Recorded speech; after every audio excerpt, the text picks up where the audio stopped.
ওটা ওঠে না। টানাটানি করো না, পুতুলটা ভেঙে যাবে আরে বাবা। না না, ওঠা ও একখানে দাঁড়িয়ে রাখলেই তো হবে। পুতুল কোথায় পেলি তুই?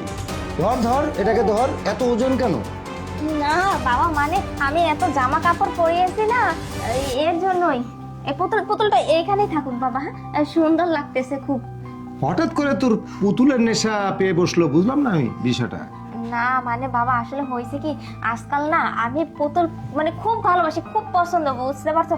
ওই একা বিছানায় শুয়ে থাকি, পুতুলের সাথে একটু খেলাধুলা করি, এর জন্য আমি ভাবছি এই পুতুলটা পারফেক্ট, খুব সুন্দর, এটা আমি বাসায় নিয়ে আসছি।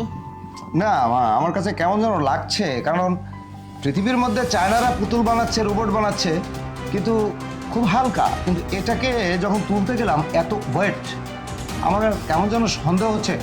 আমি একটু খুলে দেখি মা।